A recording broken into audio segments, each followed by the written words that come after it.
Net Corbett, Comanche, or Mary Lou.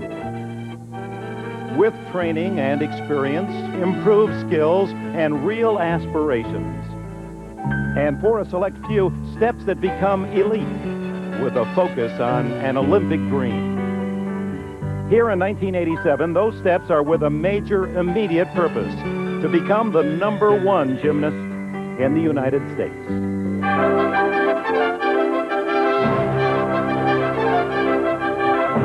Today, a giant step toward the 1988 Olympics as we crown the 1987 National Gymnastic Champions.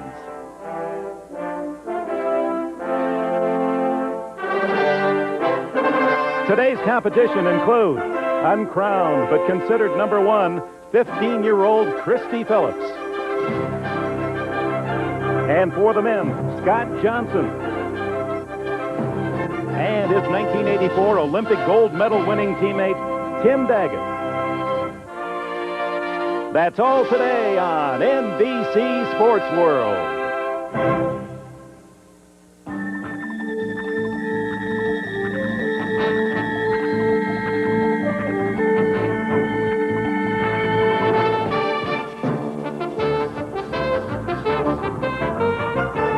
This is NBC's Sports World, and today it's brought to you by McDonald's. It's a good time for the great taste. By your Subaru dealers.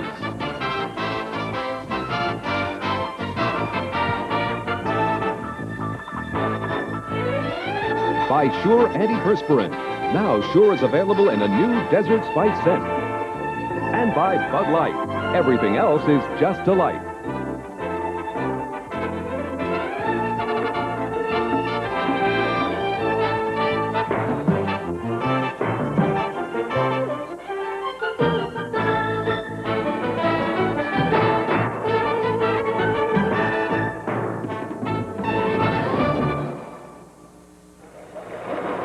And welcome to Kansas City. Through the magic of television, we have now celebrated the champions of Wimbledon '87, and here I am, jet lag personified, in Kansas City's Kemper Arena for the United States Gymnastics Championships. Let's go back to 1984 and the glory of the Olympic Games in Los Angeles. Bart Connor and his teammates on the victory stand as they celebrate the first ever team gold medal for the United States. And Mary Lou Retton.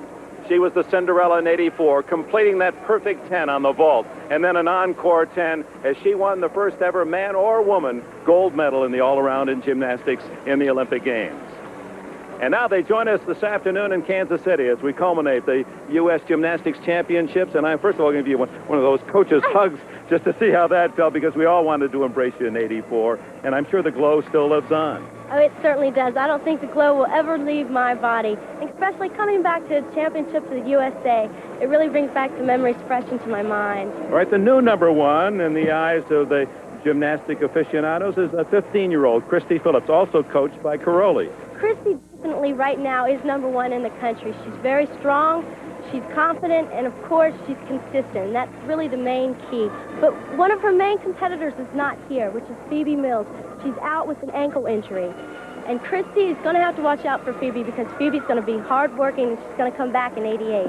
On the men's side, a couple of war horses, a couple of your teammates in 1984. Scott Johnson is still involved, and Tim Daggett. And I'm kind of curious about who the other men might be that will make up the team in '88. Well, there are a couple of interesting notes for this event. First of all, Scott Johnson is back, and he looks stronger and more confident than I've ever seen him. I know he'll do well here. It's nice to see Tim Daggett competing as well. Tim had a very serious neck injury earlier this year, and he's back in pretty good form. He's not all the way there, but I know he needs to get back on the competitive floor if he's going to really give a good progression as we head for the next year and a half into Seoul. One of the other exciting notes about this competition, we'll have an opportunity to look at some people who I feel could fill the 3rd, 4th, 5th, 6th spots on the men's team, and that will be very important because those people will help provide the depth for our team in '88.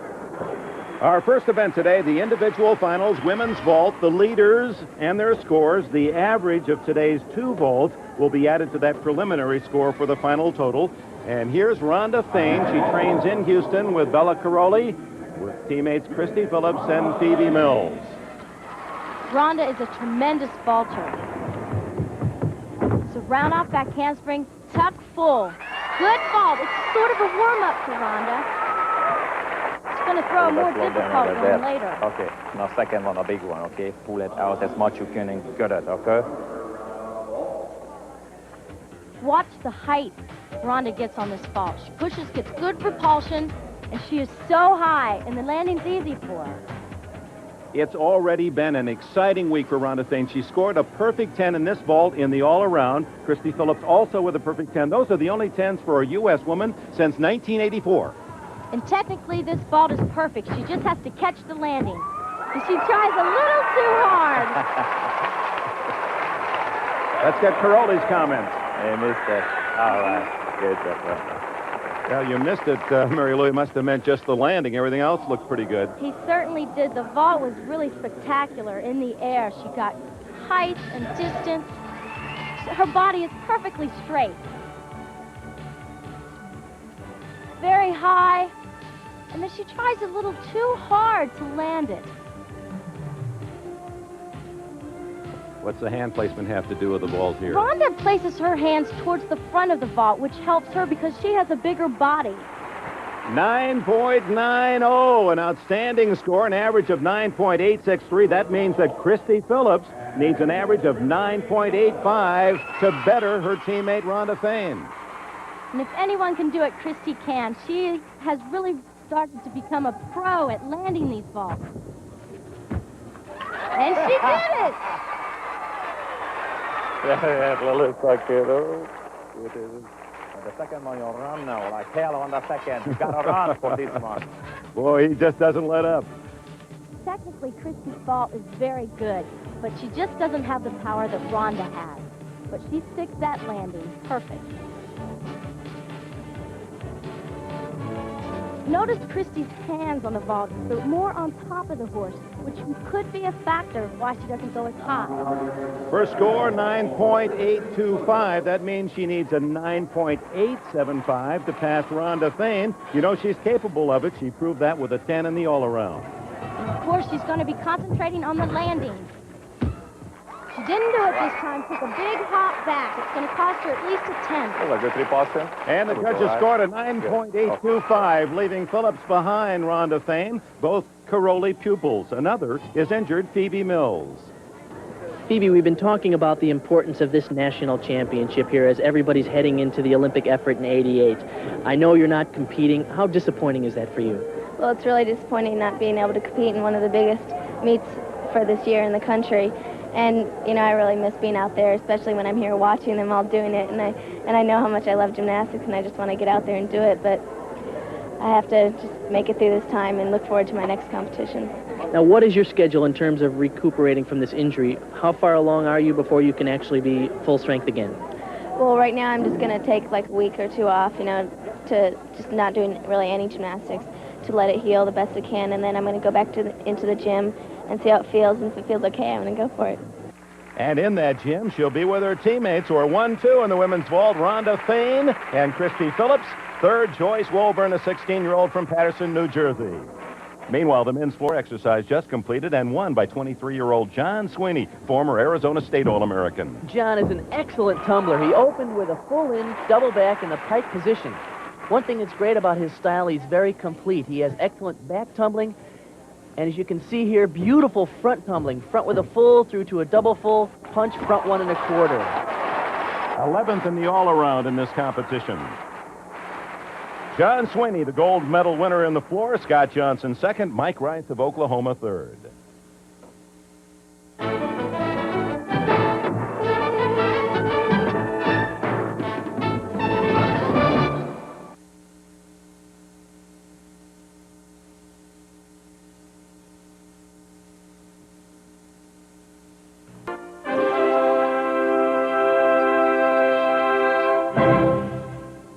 In 1984, 16-year-old Mary Lou Retton had never won a senior U.S. women's title.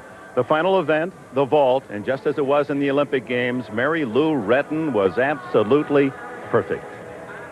Like so many exceptional athletes, Mary Lou Retton has a very strong, positive personality, and her coach, Bella Caroli, takes careful note of that. This kid is something special. I think you already figured.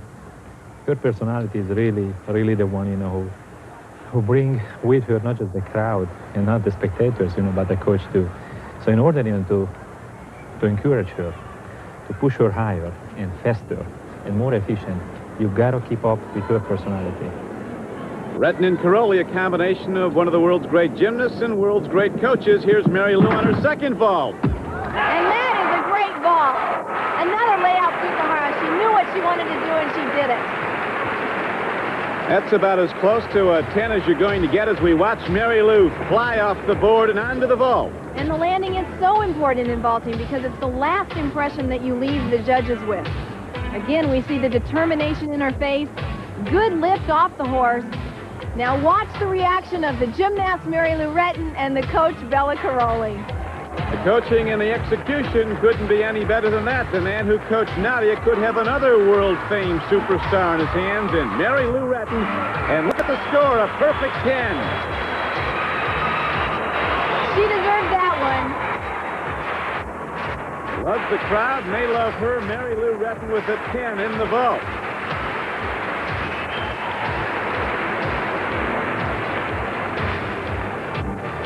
Even more important than perfect 10 was her champion title. She built up something, not just reputation, but the pride to go into the Olympic Games like the champion of United States. The perfect 10, it's a fantastic building stone going into a championship with the confidence. Yes, I'm almost perfect. Earlier in this McDonald's U.S. Gymnastics Championships, the coveted title of #1 and the all-around went to Olympian Scott Johnson, using a strong rings routine to win his first national all-around. And Scott literally blew away the rest of the field here. He won by more than 2 points, which is one of the widest margins ever.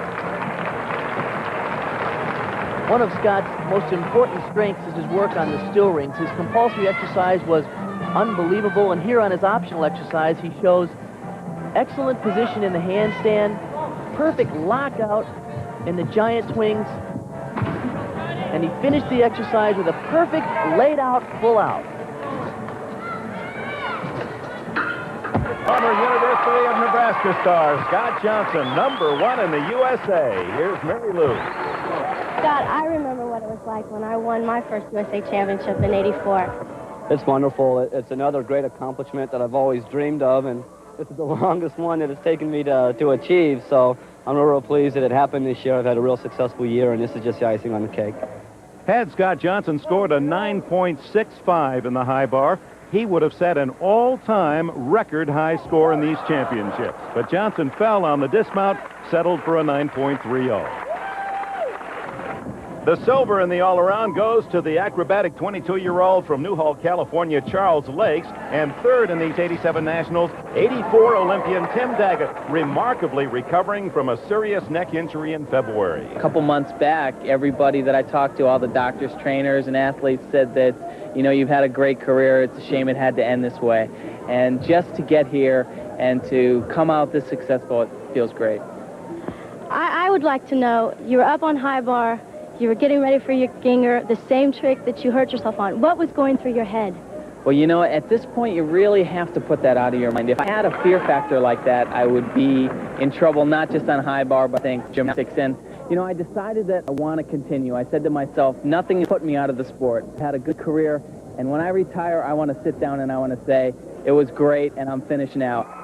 And a courageous return for Tim Daggett to take the bronze. The winner, Scott Johnson. Charles Lakes is second, Tim Daggett third.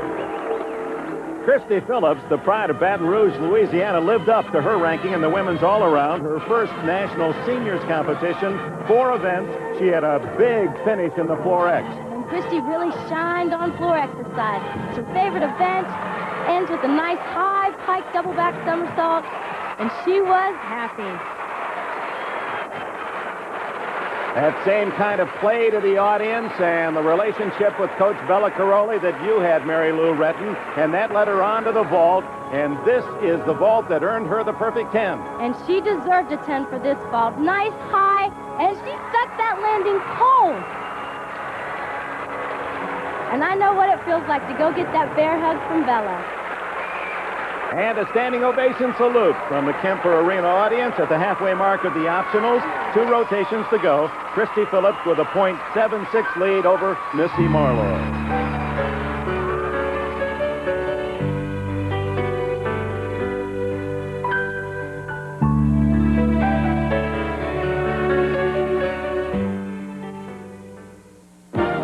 Tate, Troy Darrell, the USBA Middleweight Championship, live on NBC SportsWorld next Sunday.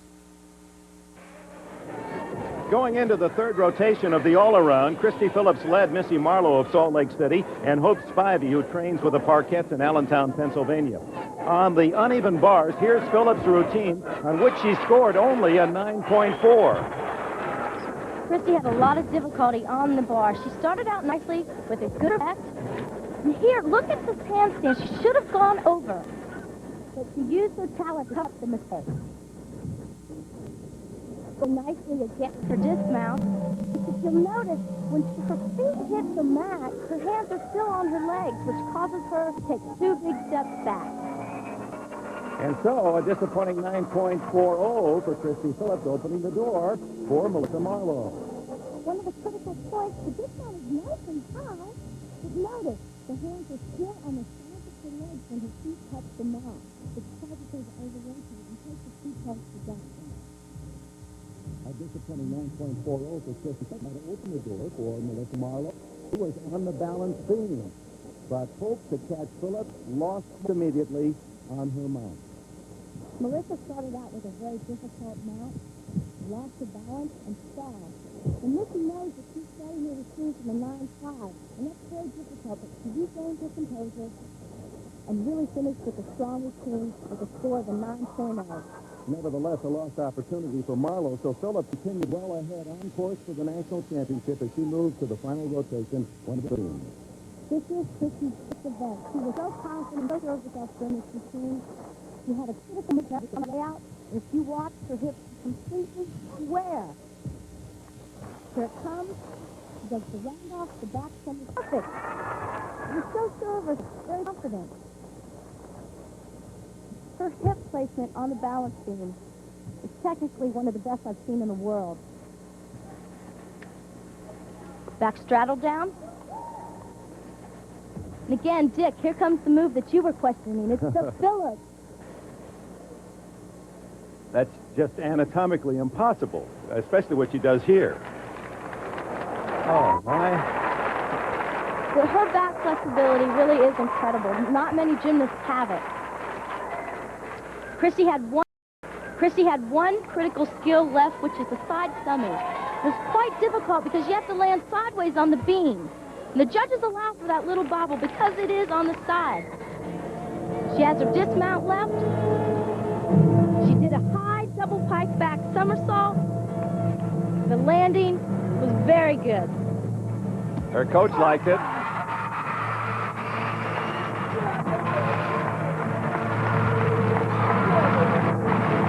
And at this point, they knew they had solidly won the 1987 U.S. Gymnastics title. Christy runs over to get the hug from her beam coach, Marta Caroli. They scored at a 9.6, so Marlowe knew in her final rotation, the floor exercise, that she was now battling Hope Spivey for second place. Nice high double twist. She really finished strong. 15 years old, she has that ballet elegance of some of the Soviet gymnasts. 9.45, the score for Marlowe. So Spivey in third place, also on the floor exercise, knew a solid 9.55 could earn her the silver. But the spunky 4'8" Spivey lost that chance almost immediately as she fell on her second tumbling pass. Christy Phillips had her first U.S. title. Well, Christy Phillips, you finally put it together in a meet where it really counts, compulsory and optionals with the senior elites. Has to be a terrific win for you. It felt great. You know, coming back for the third year in a row, maybe hoping to win, because I won last year and I won in the children's also. And, you know, I was hoping I could win this time. I just wanted to really just put it all together and do the very best that I could do. Well, Bella, your protege, put it together on a day that it really counted. This has to be a big win for Christy Phillips. It is. It is a big win. She wanted so badly, so much, after all the frustration last year when she was the best gymnast, no question about it, but she was considered just a little junior, even though she won everything. McDonald's American Cup, beating the Russians. Now, finally, she got what everybody's looking for, the senior champion of the United States. That's great. I'm excited. As solid as her coach's enthusiasm, Christy Phillips, the champion of the United States, #1 in 1987. Melissa Marlowe finished second. Sabrina Marr was third, competing with a bad back. The Southern Californian gets the bronze, and with the fall, Hope Spivey finished fourth. Coming up, the uneven parallel bars.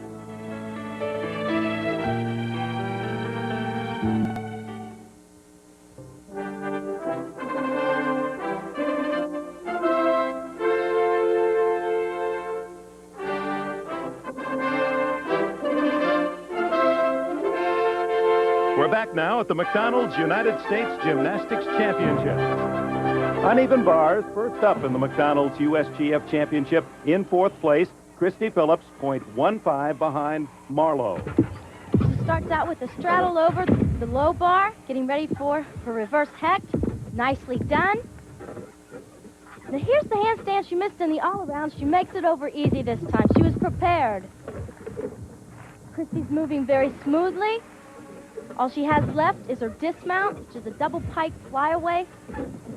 She's going to be concentrating on the landing this time. And she sticks it. Very good routine by Christy. Well, remember, she had a 9.4 in the all-around. This one has scored a 9.60, and here's the leader, Missy Marlowe. Missy is a totally different type of bar worker than Christy. Missy is very smooth and long to watch. She has long arms and long legs. Looks very pretty on bars. She also is getting ready for her reverse hecht. Nice high above the bar. She's going to do a Kamenichi dismount. Nice landing. Beautiful. The dismount, watch how high she goes above the bar. Her body is way up there. And she kicks out and sticks the landing. Watch Missy's hands on this reverse hecht. She pulls the bar back, lets go. Her head looks down, and she catches the bar again in perfect position.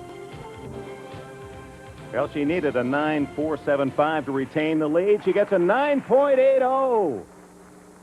Next up, Michelle Dusser, a member of the 1984 Olympic team with you, Mary Lou Retton. She was only 4 feet 11 inches then, and the youngest member of your team. Now she's 18, and she's grown 5 inches.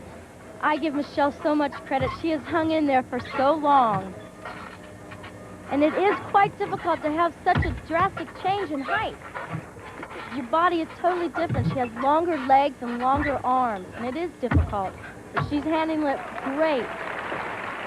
Routine has gone very smooth. Now this dismount is quite different than the double flyaways you're seeing. She's going to do a double twist. Very good landing. Michelle Dusser scores 9.625. That ties her with Christy Phillips. That brings up Sabrina Marr in second place after the preliminaries. She scratched another final event. She's had a bad back, missed 5 days of practice the past week, but wants to compete in the unevens. I understand why. Sabrina is a very explosive bar worker. She needs a 9.90 to take the lead. And I think if anybody can do it, Sabrina can. She is so powerful on this event. Reverse hecht so high. And she's got another release move coming up, which is a gingle, which is usually done on the men's horizontal bar. All Sabrina has left is her dismount. She really needs to concentrate on the landing. Double flyaway. She didn't do it. 2 steps back. That's really going to cost her. Indeed it does. Sabrina Marr, 9.55. Coming up from Kemper Arena, the pommel horse.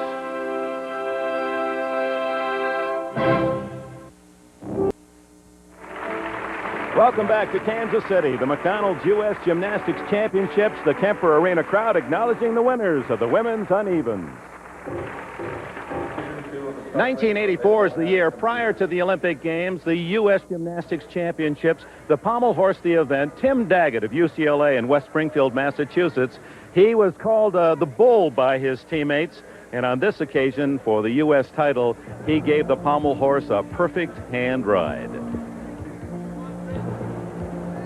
And a perfect 10 is such an important moment in every gymnast's life because you know at that point that you actually are a master of that event. And without a doubt, Tim Daggett was and still is a master of this event, as he opened his exercise with nice clean work in the scissors.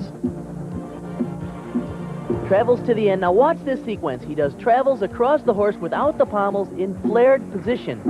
Really difficult sequence for the dismount. Perfect exercise.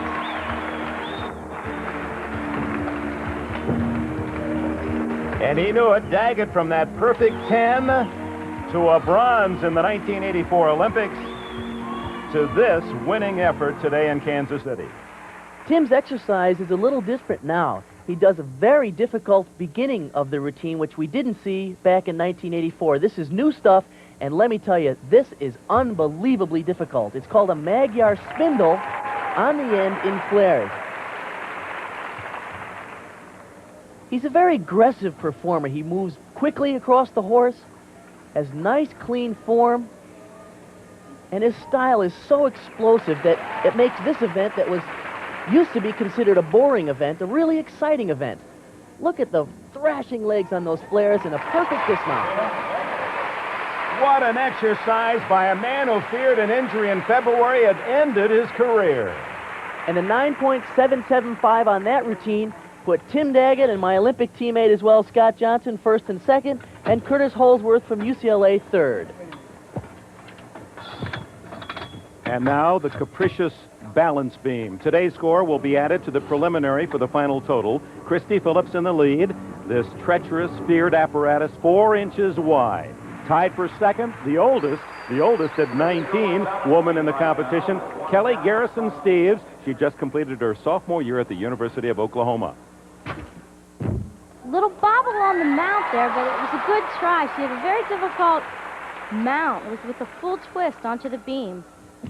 Into a series of 2 back handsprings and a solid back tuck.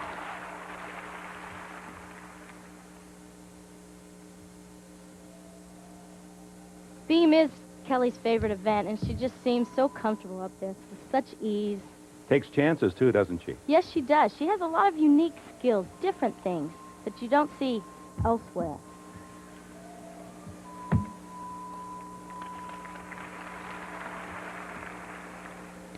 Works on her toes. She does a lot of good work on her toes in the beam. Only 4 inches wide, and I can tell you by experience, when you get up there, it seems a lot thinner. She's got a major trick coming up here. It's called a cartwheel into layout.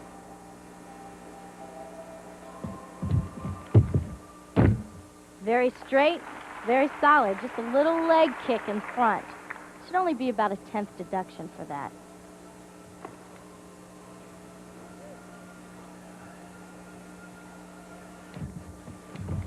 Oh, that was nice. It's a nice shoulder roll.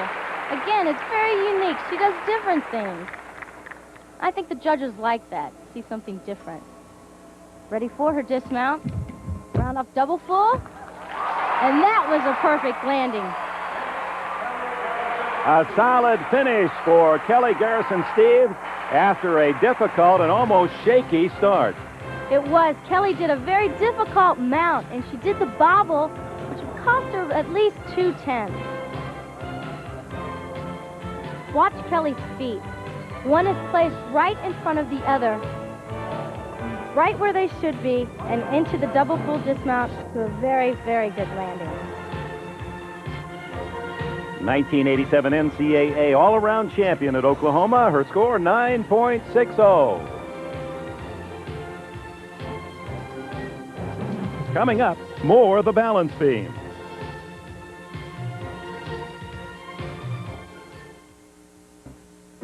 Frank Tate, Troy Darrell, the USBA Middleweight Championship, live on NBC SportsWorld next Sunday.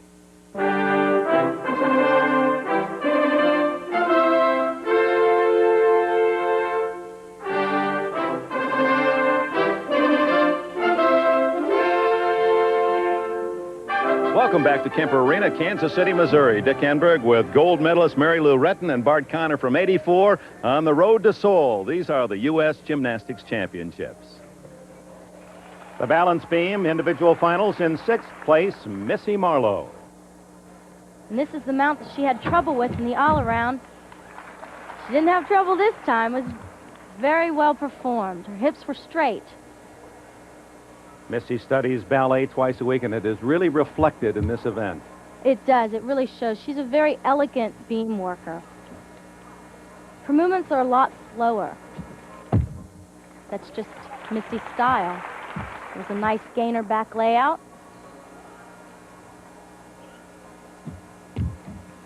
Two leap series. That is a requirement now on the balance beam. 2 leaps in a row.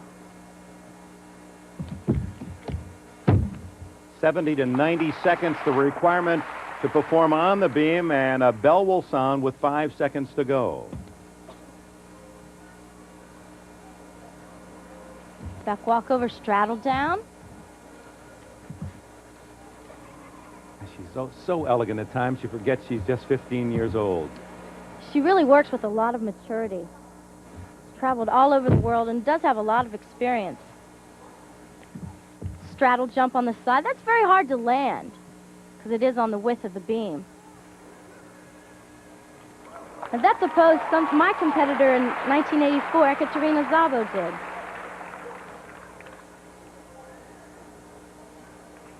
Hear the bell. She only has 5 seconds to get off of the beam. Double back somersault. Nice routine for Missy. Yeah, the key was the mount. She fell off trying to perform that mount in the all-around. It cost her 0.5 of a point. Watch her hip placement here. It's straight this time, and in the all-around competition, her leg went up and she fell off. Little backward step on the dismount, however. Yes, it was nice and high, and she just wasn't ready for it. She took 2 steps back, and that's a 10th each step. The judges liked it. 9.70 for Missy Marlowe. That's the best optional score on the beam in this championship. Next up, Christy Phillips. She's the leader on the balance beam at the McDonald's 1987 U.S. Championships, and she loves this event. Watch this mount. It's almost inhuman what Christy does. She presses up to a handstand. She'll bring her feet all the way around and place them between her hands. The keen Romanian eye of Coach Bella Caroli. Always there. Did that bother you, his omnipresence? Not at all. In fact, it was always give you that confidence, that go ahead.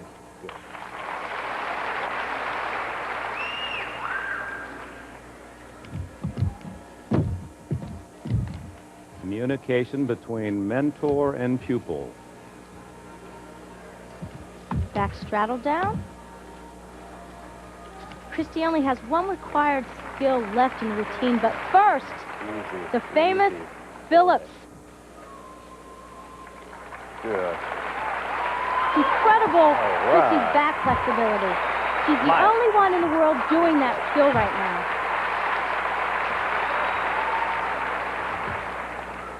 She's getting prepared for the side semi. Straight hips.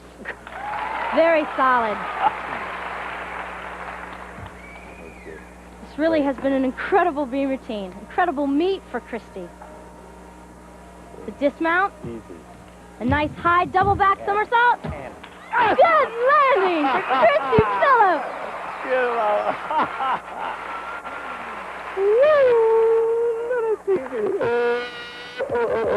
That was a great one. Bella Caroli, Mr. Positive. This is one of the highest dismounts I've ever seen Christy do. Watch the takeoff from the beam up into the air. She's so high up there into his landing. She is such a pro at these landings. Her mount, Christy's mount. She does a press up to a handstand. Her hands are about shoulder width on the beam.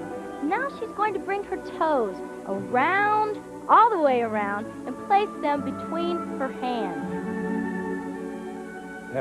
This is definitely an oh my.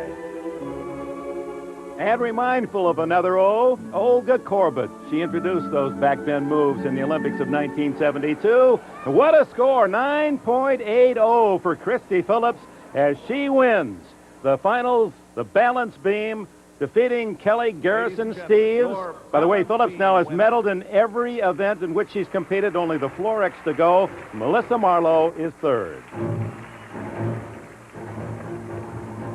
Over at the rings, no surprise there, Scott Johnson tearing up the competition in this event.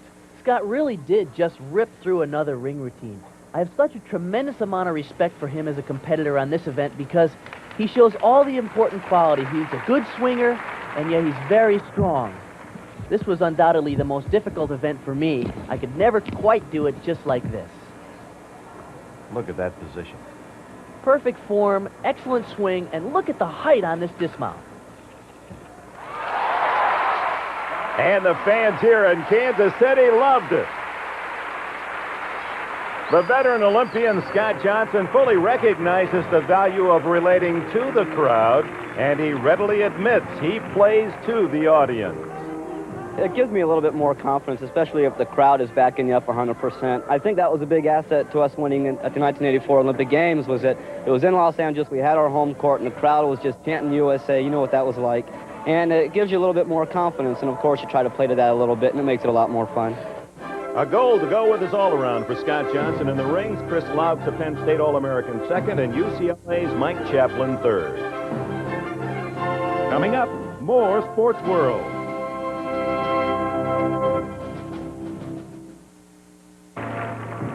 We're back at the U.S. Gymnastics Championships. Injuries have played a major role in this competition, and that's the subject of today's Sports Journal.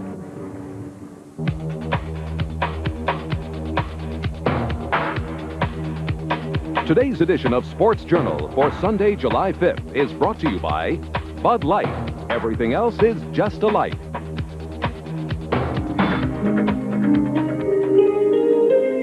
Gymnastics, leaps and somersaults of physical poetry. The height of athletic power and virtuosity.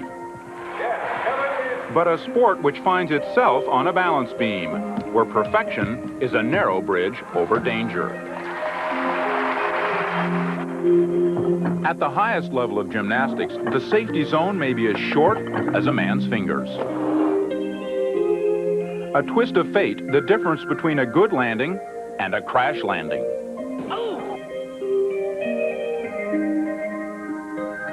Now, just 1 year before the Olympics, injuries have staggered the U.S. national gymnastics team. Injuries have kept 9 of America's best men and women from competing in these championships.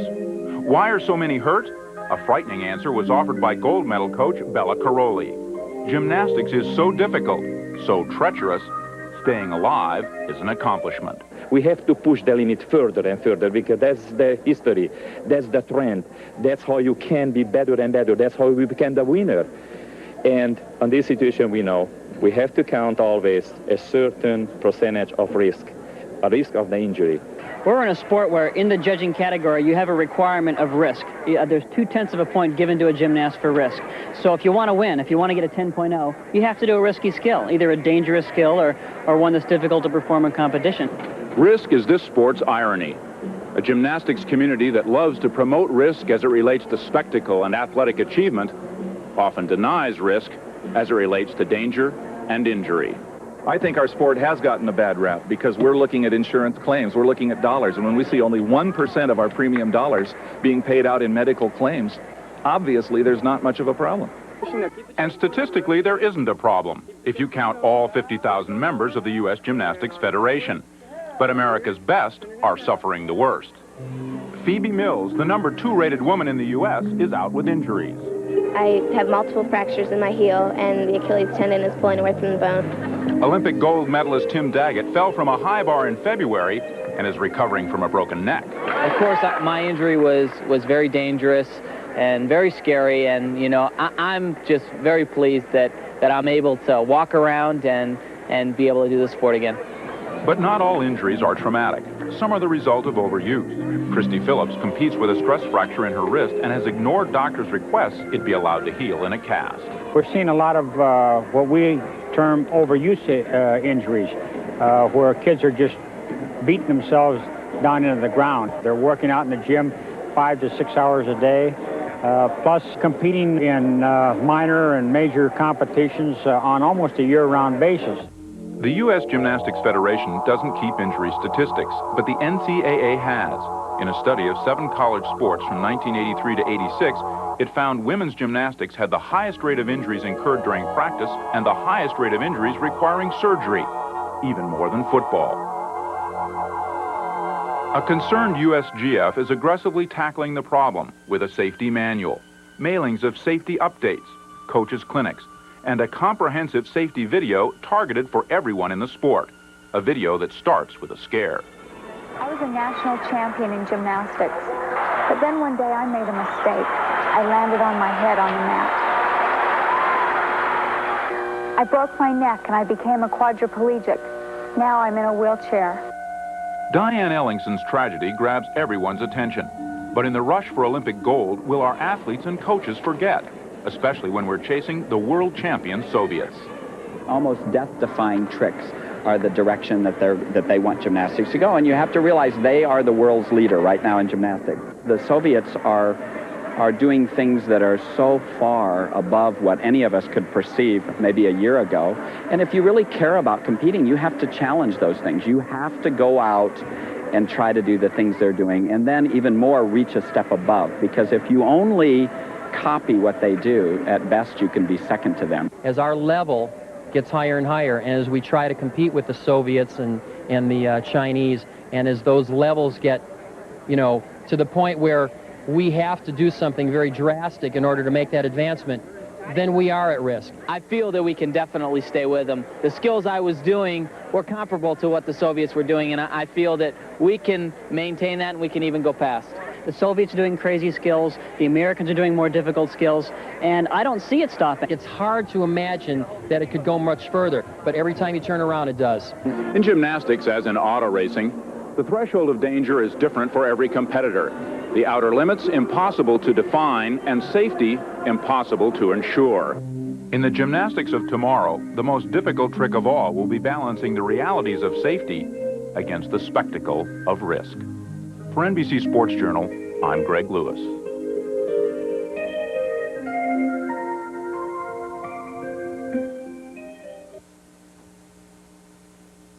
Welcome back to Kemper Arena. How do these 1987 U.S. Championships relate to the 88 games? Let's go back 4 years with Mary Lou and Bart. Mary Lou, with this team here, looking ahead to the 88 games, we're about a year and a half away. Let's take a look back to a year and a half prior to the 84 games. Were you pleased with where you stood, with where your progress was at that time? Bart, I really wasn't. I was not pleased where I was standing. I was third in the 1983 USA Championships. And it was a very frustrating year for me. And I told myself, after this competition, I'm really going to work hard. I'm going to work on flexibility, which was a very weak point in my gymnastics. And I went back, and I worked hard, and I came back in 1984 and won the title, the first time for me. Now, were you adding a lot of difficulty at that time, or was it still fine-tuning, polishing? From 1983 to 1984, I put difficulty into my routines, but then towards the competition, USA Championships, I started to polish and I started to fine-tune my routines so they would be clean when I came into the competition. What about you, Bart? Where were you standing in 1983? Actually, 83 was a very rough year for me because I had placed 9th in the championships. Every year for the 10 years prior to that, I had been 1st, 2nd, or 3rd on the national team. I fell off the high bar in the compulsory round and the option round. It was a very bad time for me. So I knew that I needed some improvement. I went back home, I added some difficulty to my exercises, and much like you, the last 6 or 8 months prior to the Olympic Games was just fine-tuning and polishing. Well, in 84, one of Mary Lou's strengths, the women's floor exercise. And these are the finals going in. It's Christy Phillips in the lead, going for her 3rd gold. Stacy Gunthorpe and Melissa Marlowe. You have to do it. You gotta go. Like hell in it. Okay. Try to breathe. Try to dance at nice. Feels nice. Breathe it. Try to breathe. Try to relax before the last one. Okay? No. Bella's reminding Chrissy to save her energy for her last pass because it is the most critical one. Christy Phillips has so much to remember, including, as you know, Mary Lou, playing that smile to the very top row. Well, I think it has a lot to do with, how the crowd appreciates your routine that you just did. And, I like to smile. It's fun, and it really gets me in better moods, and it just helps my performance. And here is Christy Phillips looking for another medal. She has not been denied in the entire competition. She leads by .15. She's going to start out with the pike full in. A little low, but she pulls it around. This is a new floor routine for Christy. Kind of hoedown music.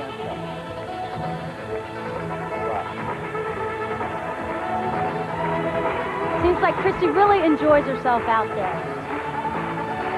And she does need to take breaths in the corner. They're very important because it's a fast-moving routine. Double back somersault, high one. Good job. You notice the change in the music. Now it's Christy's time to breathe. Catch your breath. Good. Okay. Right, fantastic. All she has left is her last tumbling pass, which should be a pike back somersault.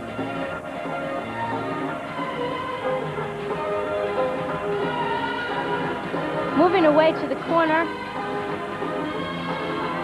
Take that deep breath. Okay, breathe.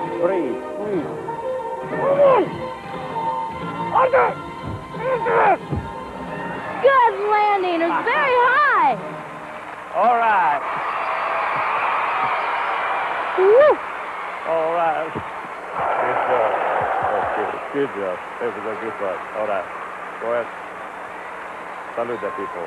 Salute the people. Now, she can go out and salute the crowd at Kemper Arena, but she couldn't in an international meet. No, you may not go back out onto the floor and acknowledge the crowd. It would be a pretense deduction. That's the written rule. So watch how low Christy is to the floor. Her head and feet are almost parallel to one another.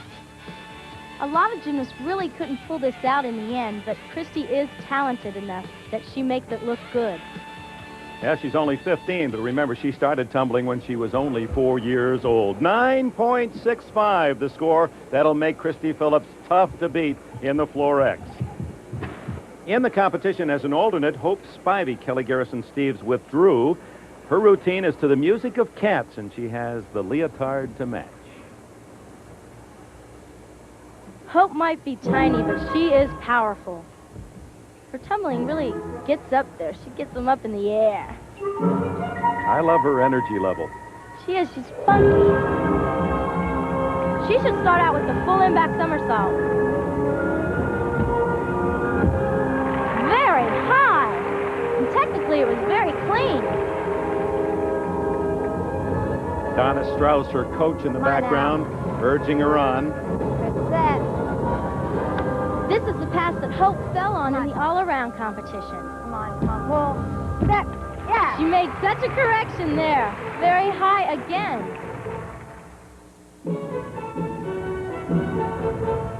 I really like the choice of music Donna Strauss picked for Hope. It fits her perfect.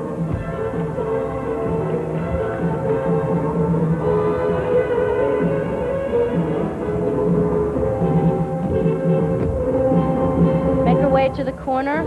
She still has another tumbling pass left. Double back somersault. Breathing time for her. Come on, breathe. Come on. Set. Very high again. All right. Brava, brava. That was a delightful routine. All right. Good job. Thank you. That was excellent. Belongs in Hollywood. Feel better now? Yeah. From University of Nebraska at Lincoln, this is Bob Stilter. Did I look catty? Did I look catty? Well, any good cat knows how to land on its feet. And she sure did. This is her second tumbling pass, the front somersault to the double back somersault, and landed right on her feet.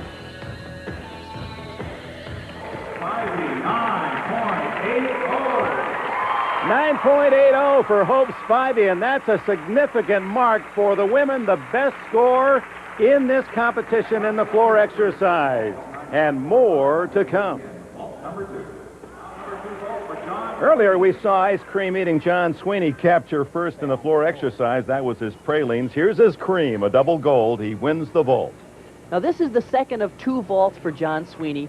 His first one scored very well, 9.65. This was a laid-out Tsukahara full, really clean in the air. 9.55 for that vault. And the average of 9.6, good enough to win it. Sweeney of Houston, the winner. Robert Sundstrom, a junior at the University of California, Berkeley, second. And the bronze to Penn State's Spider Maxwell. Coming up, more United States Gymnastics Championships.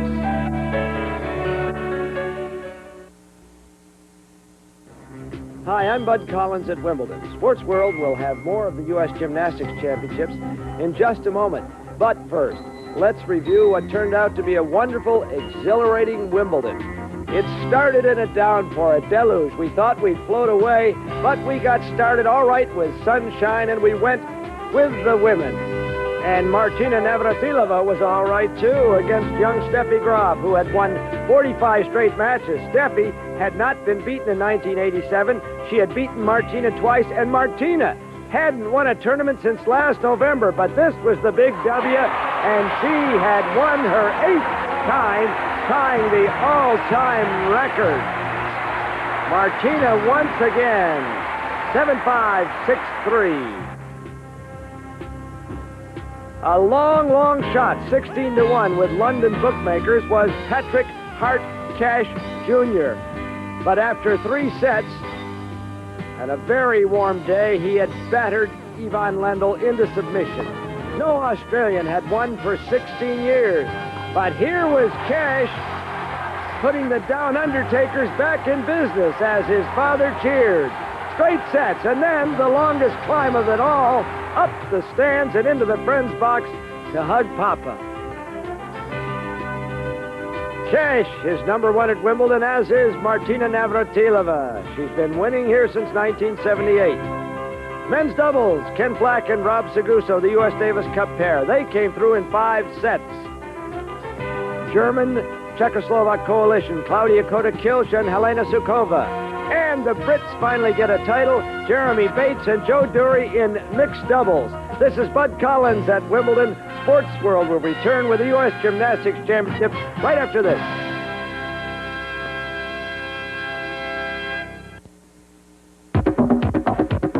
Join us next week when the summer heats up on SportsWorld with live championship boxing.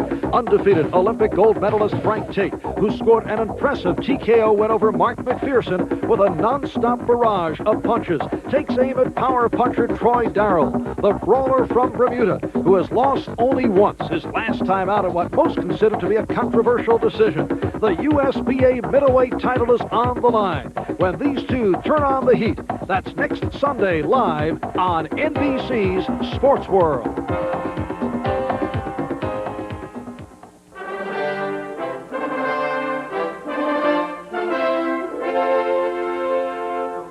Back in Kansas City, Missouri, with the McDonald's U.S. Gymnastics Championships.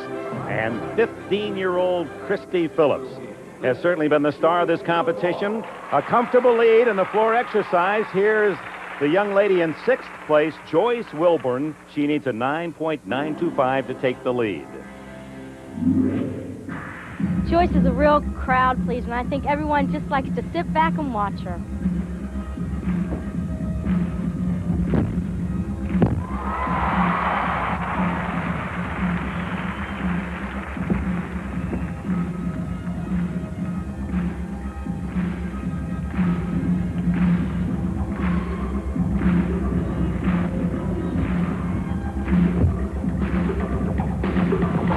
Wilburn from Passaic, New Jersey. She was the only gymnast from the Western world to medal in Moscow in last year's Goodwill Games.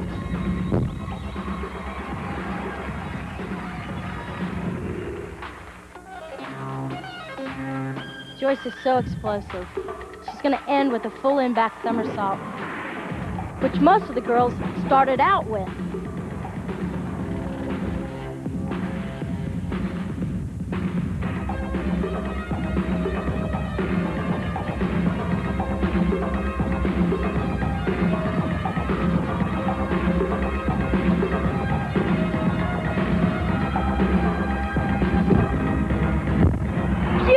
she steps out of bounds.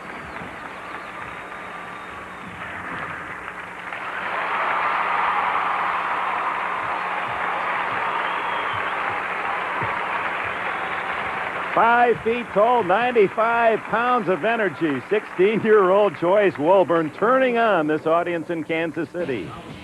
She is so explosive. Watch the height. She is so high. The landing looked good, but she just took a big step out of the line, which cost her a 10th. Spectacular, but with mistakes, a 9.60 from the judges. This crowd and Scott Johnson would have given her a 10 on appeal alone. The total drops Wilburn behind Hope Spivey in third. Here's Stacy Gunthorpe, currently in second place. She needs a 9.825 to take the lead from Christy Phillips. Her routine to the music of Paganini. This is a new routine for Stacy. It's more dramatic. A full in-back somersault for her first pass. Nice one! A leggy, 4 feet 10 inches tall. She's 16 years of age from Freehold, New Jersey. She finished 7th in the all-around. She probably would have been a lot higher if she'd been able to improve on her balance beam work. She had a couple falls, which really cost her in the all-around standing. A little short on that second pass. She kicked it out a little too soon.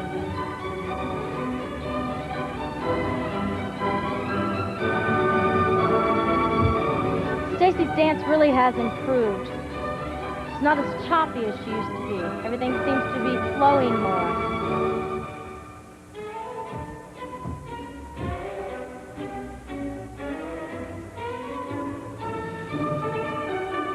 Ending with another double back somersault.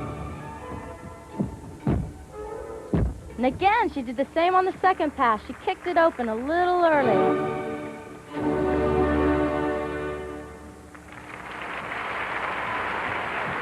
Stacy Gunthorpe showing her athleticism in the women's free exercise. Let's look at one of those passes. She gets a lot of height, and technically this is a good full in-back somersault. Perfect landing. That will keep her in second place with a score of 9.70. So the final standings in the women's floor exercise, Christy Phillips wins another gold, Gunthorpe is second, and Hope Spivey from an alternate moves up to capture the bronze. Earlier, we had a little fun with the competitors. What animal would they like to be? A cat, and then maybe I can stay on the beam a little more. Like a Benji dog. He seems to be loved by all, and that's what I would want to be. A tiger, I guess. Why? A tiger, because they're tough and they're mean and they go for it all the time. And that's the kind of person that I am. A cat. Why? Because it's my floor music. I would be a lion because they're strong. They're sleek animals and they're kings of the forest. Or is it the jungle? I like to be a monkey because I get to swing around on trees, and bars is my favorite event, and I swing around there. Well, I think in 1983, some commentator from some network, I don't know who it was, coined me as the raging bull. So if I was going to be anything, I guess I'd have to be a bull. I'd be a tiger because they're real strong, aggressive. They've got what it takes. And Scott Johnson wanted to be a tiger, and he's been tough and mean in his own words in this competition. 2 silvers, 2 golds, and now a 3rd gold medal in the parallel bars. And his exercise was so hot because he does all the important elements. Right from the top, he does great underbar work there with a straight arm peach hand, giant swing with a half turn, and another giant swing. Now that fulfills the underbar requirement. Now on top of the bars, he does a stutz. And then watch this move, a straddled front, 1 1/4, really nice combination. He's so sharp and he's so precise, and he totally nails this pike double back. Number 1 in the USA, Scott Johnson. Once again, on the pike double back, you'll see the perfect position in the handstand, great form in the air. He does this as well as anybody in the world. A 9.90, Johnson's third gold medal, and he has just seemed to build on that all-around championship. You know, for so long, Scott had been second, third, fourth, fifth on the national team. Now that he is the all-around champion, he seems to be just running away with everything. Number 1 in the parallel bar, Scott Johnson, an all-Nebraska finish. Tom Schlesinger, who was the NCAA all-around champion, and another Cornhusker, Kevin Davis, gets the bronze.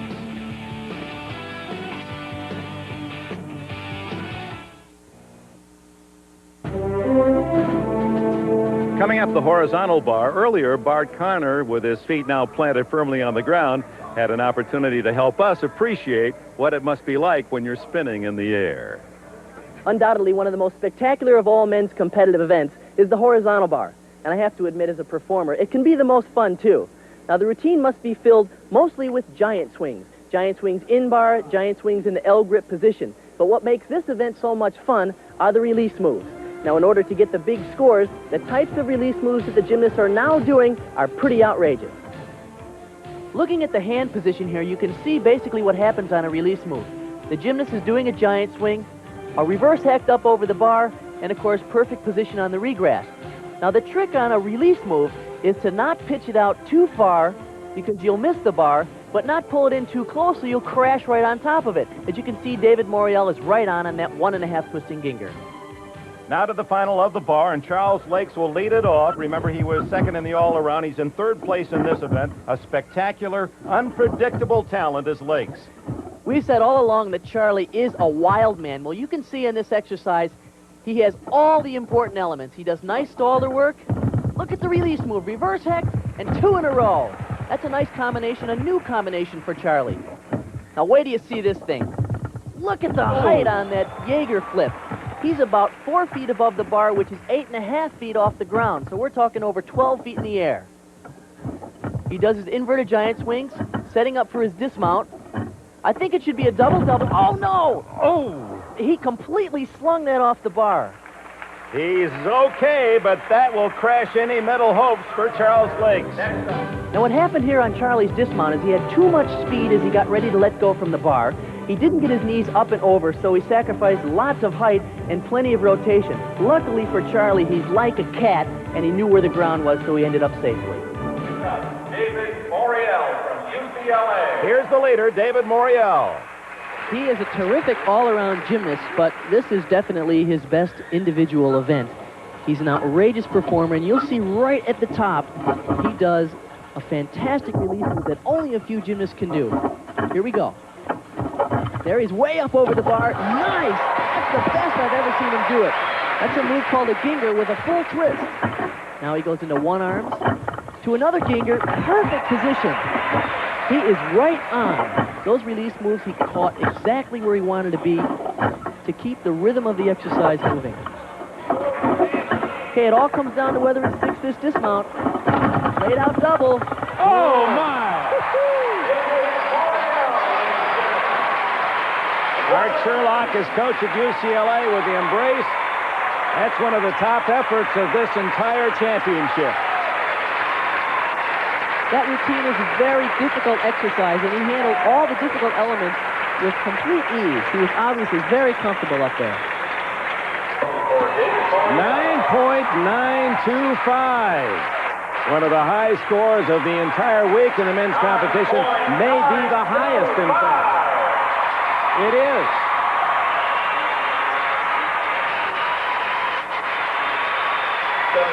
Trent Demus, he's only 16 years old, from Albuquerque, New Mexico. And he's in second place against the best in the United States. Now, wait till you see this guy swing high bar. He has a tall, lanky body that allows for a big, beautiful swing. In-bar stalder going forward. Look at this work. Tremendous straddle giant swings or stalders. Look at the one arms. Big ginger, way up over the bar. He's very aggressive. He has a good, clean style, but most importantly, he has a big, long, beautiful swing. Now he's winding up for a triple. Whoa, baby! Best routine of his life. I watched him warm up that triple and he didn't make it very well in the warm-up. The U.S. National Championships and a 16-year-old from Albuquerque, New Mexico, Trent Demus, with a routine of his young life. It's a very difficult triple back dismount. I watched him in the warm-ups earlier today. He was falling all over the place on it, but when the time came to do it right, he nailed it. 17-year-old and can do that. 9.975 to beat Morial. 9.90. And almost does it. 9.90 for Trent Demus. Remember the name. And we remember the name Tim Daggett from the 1984 Olympic Games. And is he remembering, as he completes this competition, that near tragic fall practicing in this event in February. And thank goodness he's back, and this knowledgeable crowd will be pulling for him. Okay, he's going to do the release move right at the top. It's a Tkachev to a Ginger. Here we go. Okay, no problem.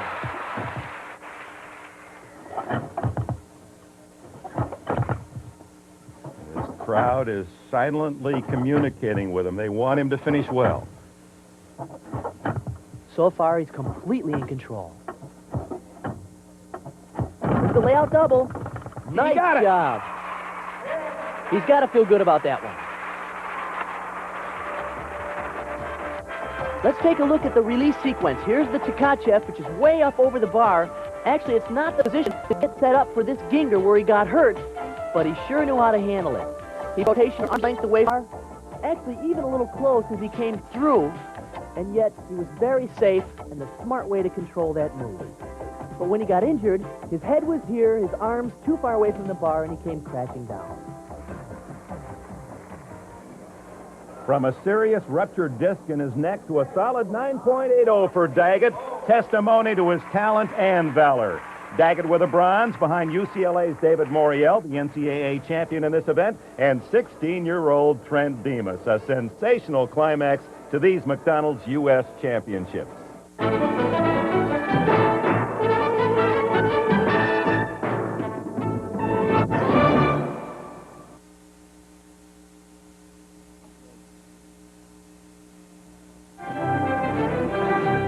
So the stepping stone to Seoul, a major effort for 15-year-old Christy Phillips, firmly establishing her consistent talent. #1 all-around, 2 golds, a silver, and a bronze. And Scott Johnson celebrating his national championship in the all-around with golds in the rings and parallels, silvers in the floor and pommel horse. And so the champions, the 1987 USA Gymnastics Championships in Kansas City. 15-year-old Christy Phillips, 25-year-old Scott Johnson. Your impressions of Christy today? I was very impressed with Christy. I can remember being a junior and making the big step. It's a big jump coming from a junior level into the senior level, and she did a wonderful job. She hit all of her 8 routines very strong, and again, Christy was very consistent. Christy Phillips remains the young woman to beat. And Scott Johnson, I know you were happy for him. And without a doubt, consistency is the key. Scott was very strong. He was very confident. I think he's going to be a very important leader as we get ready for the next year and a half of major international events. It was nice to see Tim Daggett competing, but we also had a great opportunity to look at some exciting prospects, people like Charlie Lakes, who could really figure when we look ahead to Seoul.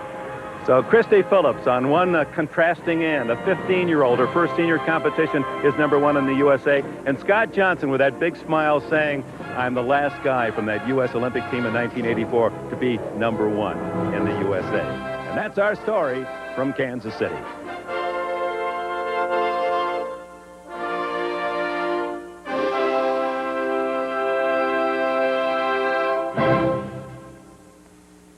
A promotional fee has been paid to NBC by United Airlines. You're not just flying, you're flying the friendly skies.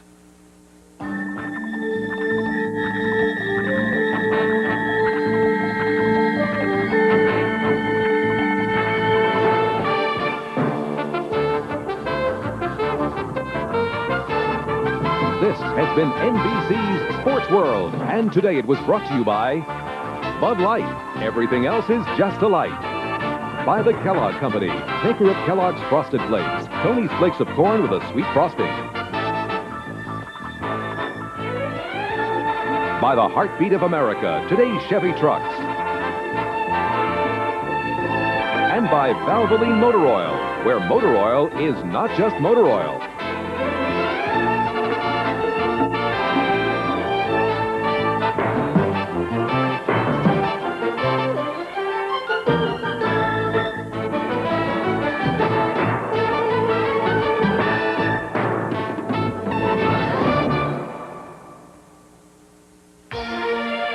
This has been a presentation of NBC Sports, the leader in innovative sports television.